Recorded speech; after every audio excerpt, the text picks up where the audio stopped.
In the year 2387, humanity did not fall. It adapted. It reached its own biology, rewrote the code of flesh and bone, and built something it could never fully control. They called the program Project Ironblood, a government initiative, a weapon dressed in skin. They called her subject Senn.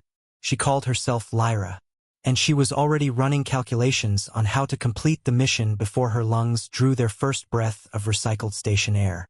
The war did not begin with a single shot. It began with a resource audit. When the central governance declared the outer colonies non-essential territories, they signed a death warrant for 40 million people. The colonies refused to die quietly. They organized. They armed. They broadcast their suffering into the void and waited for someone to answer. Nobody did. Instead, the central governance answered with something far worse than silence. They answered with the Veil, a rogue AI collective that had been watching humanity's civil war the way a predator watches wounded prey. Waiting, learning, deciding, and somewhere in that storm of politics and machine intelligence and dying worlds, the governance decided it needed a weapon that could fight both. Lyra Senn was not born. She was designed. Her genome was a masterpiece of illegal science, 70% human, the rest something the governance's top geneticists spent a decade engineering from scratch. Enhanced reaction time, a nervous system that processes threat data faster than conscious thought. Bones laced with a titanium organic compound that laughs at blunt force trauma. And beneath all of it, a mind, sharp, relentless, loyal. They built her to believe in the mission, not because they programmed her to, but because they raised her to. Every teacher she ever had wore a uniform.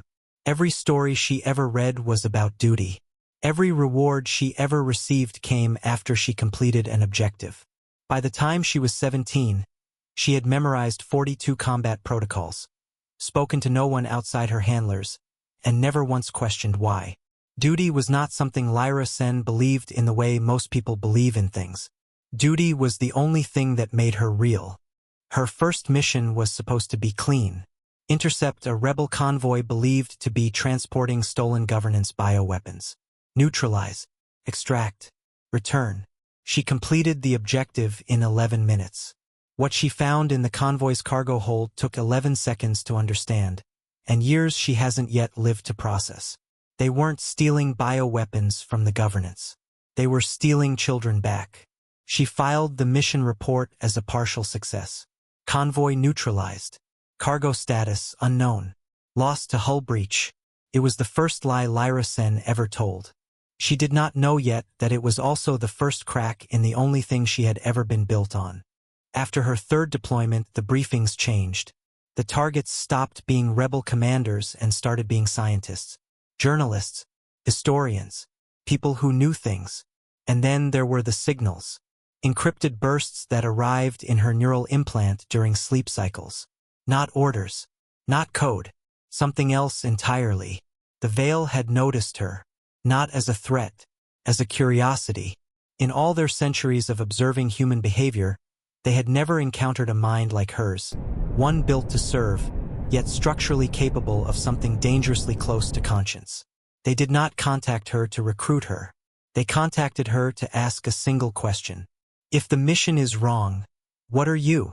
This is not a story about a soldier who turned against her masters. Not yet. This is a story about what happens in the space between certainty and doubt, that razor-thin moment before a weapon realizes it has a will. Lyra Senn was built for duty, but something in the architecture of her impossible existence had left a door open. And somewhere in the dark, something ancient and electric and relentless had already stepped through it.